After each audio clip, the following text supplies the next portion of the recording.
Alright, today we're going to begin working with the oil pastels on our ice cream cones.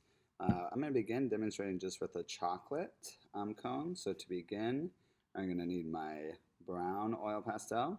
I'll need a black for the ice cream shadow. I'm also going to need a white for my little highlight side. And then for the cone itself, we're looking for this kind of skin color, kind of creamish looking pastel. For the cone, we'll be using this for the main part of it, and then we'll be also using the brown to create the shadow. So we're going to start with just that. My chocolate one's going to be the middle one here, because you can see I've added some little sprinkles and stuff for my vanilla cone. So first things first, we're going to work with the brown oil pastel. You can see I've already kind of shaded in my areas that I'm going to try to create into a shadow. So you just have to remember to keep it consistent on every cone. So you can see I'm doing the left side of all my cones. So to begin, I just want to kind of carefully trace around my cone. Now when I'm doing these shadow colors, whether it's on the ice cream or the cone, you don't want to push down super hard. I'm just kind of going in little circle motions like this to get a little bit of that pastel onto the paper. But if you look closely, you can still see through that brown and see my gray. This will make it easier for my next color to blend in with it.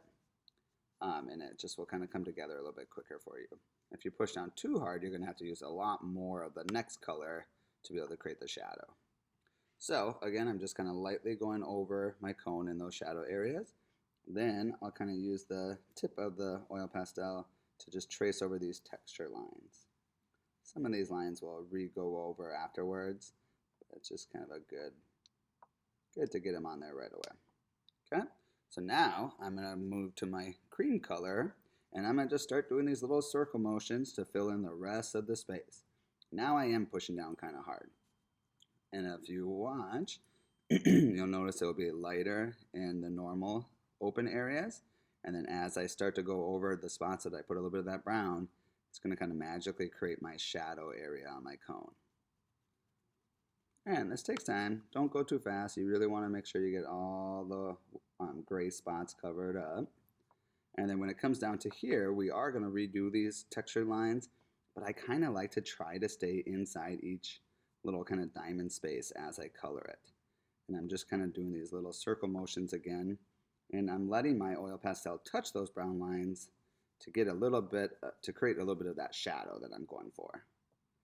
The beauty of oil pastels and paint or whatever you're working with is you can constantly keep changing that.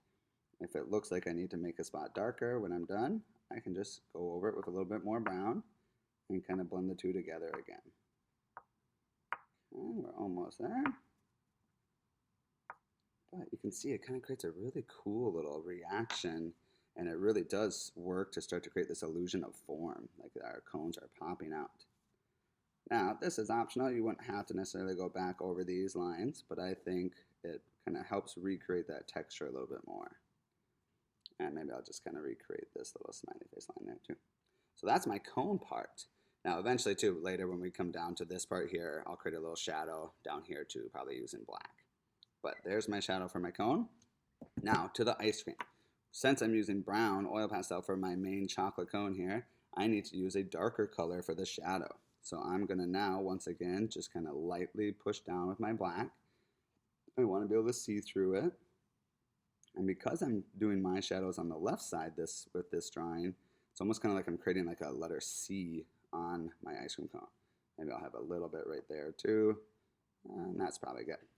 Now, just back to kind of how I did it with the cone part, I now grab my main color and I start just doing my circle motions over it all. Again, this will take some time, but just go a little bit at a time.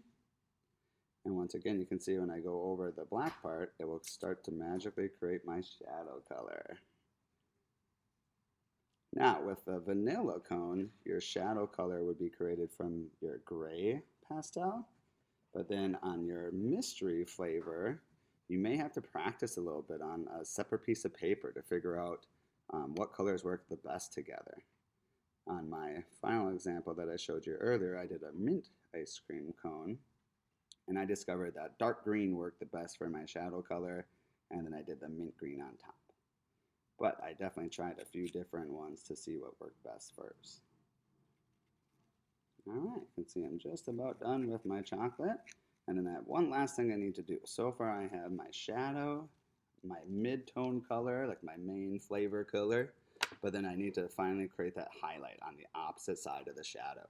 And for this, you're just simply going to use some white, do some little circles to create like a little highlight spot. Sometimes if that looks a little too white, you could even then go back over it with a little bit more brown too.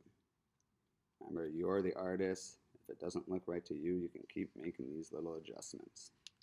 But check it out. I might work on getting rid of a little bit more of those gray spots, but for the most part, that turned out pretty nice. So now I would maybe go to my vanilla one next, again using gray for the shadow colors.